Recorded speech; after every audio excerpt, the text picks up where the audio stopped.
Hi there, and welcome to the Thrive Method Hub. I'm so happy that you're here.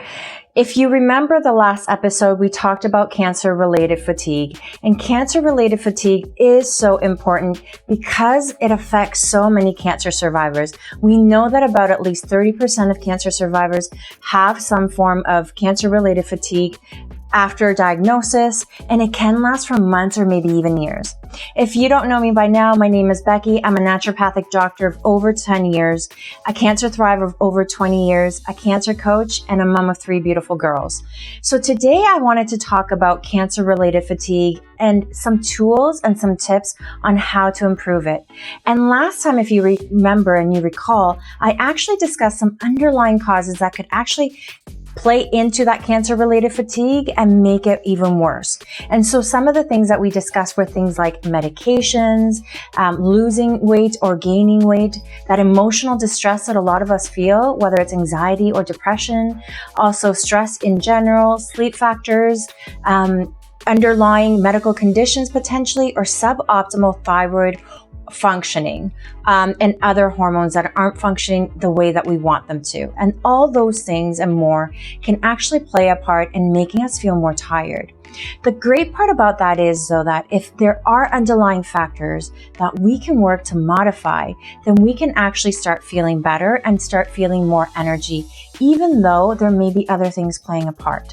And so today I wanted to discuss with you 3 really key pillars that I work with my clients and my patients in the Fem Thrive method, because they're so important in our overall health and optimizing our health, but also because they're so important and key in trying to now improve that fatigue and not feel so tired all the time. The thing is, we were meant to live purpose-driven lives, and the fact that we're feeling so tired doesn't really allow us to do that. So let's work on some things, because these things can really actually be that game changer for a lot of people. So the first thing that I always like to talk about and like to look at is that mind-body connection, right? We do know that there is an intricate working and connection with how we think, what we feel, and how our body then responds to that. And we know this to be true scientifically. We know that to be true when we go to the doctor and we say, hey, I'm not feeling well. They can't figure out the underlying reason that's medically related. And oftentimes we're told, hey, it's probably due to stress, right? That those bowel movements that you get when you're stressed out and the diarrhea, all those things really is that mind-body connection that occurs, the stress causing an impact on our gut, and now a response from that. So we do know that that's such a big thing. So we know that negative thoughts can impact that. Chronically negative thoughts, right? If we're tired and we always say to ourselves, I'm tired, this is how it's going to be, and it's not going to change from this. Really, our bodies start to hear that as well, right? We're so connected. There is not one part of our body that's separate from each other, and that includes our mind. And so that's one thing that we definitely need to work on, because cancer also causes a lot of anxiety, PTSD, or post-traumatic stress disorder. We know can affect a lot of people after cancer, especially because we've gone through something super traumatic. Cancer was really difficult to be diagnosed with and to even hear the words aligned with your name in the first place, and then to try and move on from that through treatments and then post-treatment. That anxiety, some depression maybe, and the fear, that all can stay for a while, but there are a lot of things that we can do. One of the key things that I ask people to do is actually to start writing down their goals. We want to be goal-driven and set some goals for ourselves. Where do we want to be in a month from now, 2 months from now? What do we want to be doing? And how are we going to get there? And part of it might be getting some help from people that we know can help us get there. And that's what I do with the women in my Fem Thrive method as well.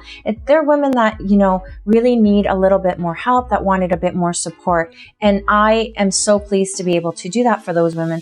For you, it may be that, it may be something else. But in any case, sometimes we need that extra support to get ourselves to where we want to be with our goals. So whatever it is that you want to be fulfilled, empowered, and purpose-driven, again, goal setting is one of those ways to start you in the right direction, because goal setting allows us to look bigger, outside of what we normally restrain ourselves, but think in and dream a little bit bigger, as we should be. The second thing that's super critical around that too is figuring out what are some of the challenges that we have in getting to where we want to be. How can we overcome those challenges? And again, part of that is looking at tools that we can use to get us over those challenges as well. Because once we can voice out what those challenges might be, is it because we don't have the right setup in our home that allows us to do the things that we know are beneficial for us? Is it because we don't have the right type of support? Is it because we don't have the tools that we need? There are so many different challenges, and everyone has different challenges that are very unique to them. And being able to identify what those are super helpful in then moving forward. So sometimes what I want to say is motivation doesn't exist in a vacuum. What that means is that sometimes we just have to put that one foot out in front of the other, slowly and one at a time, to start feeling more motivated. The motivation part may not come before the action does. Sometimes we have to start actioning things out in order to become motivated, because as we do more things, then we tend to feel a little bit more better in different areas of our lives, and that is the motivating force. So again, that mind and body connection is super important and key, and is often number one in everything that I suggest to my patients as well, because it's so critical for all of us, irregardless of whether we've gone through cancer or not. The second thing that I often talk to people about, irregardless of whether it's fatigue or maybe other things, is that Thrive diet, is how I describe it. So when we talk about the Thrive diet, we think about how can we feed our body the best way? What are the nutrients that we know it needs to be fed in order to ensure that we're getting, for example, the right amounts of B12, iron, and other nutrients that we need that are so critical to producing that energy that we require. It can also ensure that we maintain a really good balance with our hormones, for example, and decrease any sort of chronic inflammation and other stress hormones as well. So if we've lost or gained weight, it can really help to go on a diet that's really suitable for us. If we've maybe, are having a hard time because we're stressed out, our sleep's not really great, that chronic inflammation is there, all those things can improve by just eating the right types of foods as well, and taking away the foods that aren't so great for us. It's just as important to have the right foods as it is to remove the ones that we know cause havoc to our body. So 2 foods to avoid when we're trying to get more energy back is actually some of the things that we tend to go for when we're really tired. I know I'm the same way. I've done it multiple times before, thinking that that would be the thing that would give me energy. So the first thing is actually avoiding simple carbohydrates. So when we talk about simple carbohydrates, what it does is actually it gives us that immediate burst of energy, right? It really shoots up our blood sugar really quickly for us, but it's very short lasting. It doesn't last for a long time. And in fact, sometimes it can make us crash afterwards, right? That sometimes lunch hour fatigue after the fact that we've eaten, and then we just feel so tired post that. That's pretty much because maybe what we've eaten isn't exactly allowing for our blood sugars to level out evenly, so we get that even amount of energy throughout the day, right? That's sort of what we're looking at. So the types of foods that can do that for us are things like donuts, cake, maybe it's candy that we reach out for, right? How many times my mom used to give us a lot of, sometimes she would give us candy and say, okay, this will give you some energy, especially when we were studying for exams. And in school and all of that kind of stuff. She would package it up for us because she thought that would help us through exams, right? And yes, it gives us that real quick burst of energy, but it's gone over time and it really doesn't help in the long term.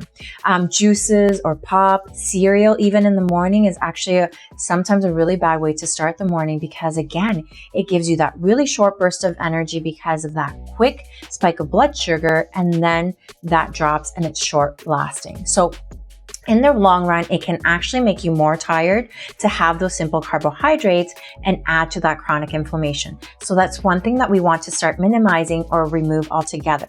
The second thing that we often reach out for when we're tired are those stimulants, right? So maybe it's the sugar again, maybe it's the caffeine or coffee that we go ahead and try and drink because we think, man, I'm so tired. I just need one more cup, maybe 2 more cups, and I'll be okay for the day. And maybe it works. But what happens over time is that while yes, it can help with that focus and the energy and maybe increase alertness even, over time what we're doing is actually revving up the engine. So revving up our adrenal glands, that cortisol response, and we might not have a lot to give.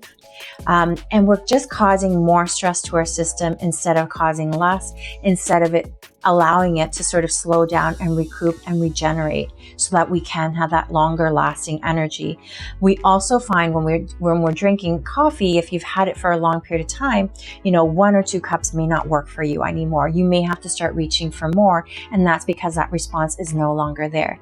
Again, though, notice that our body doesn't really understand if the stress is coming from something like what we're thinking. If it's a physical stress, maybe it's a stimulant stress that we're giving to our bodies, it's going to respond to it the same way. So that fight or flight response that we get, that stress induced, can still happen from some of the foods that we're eating.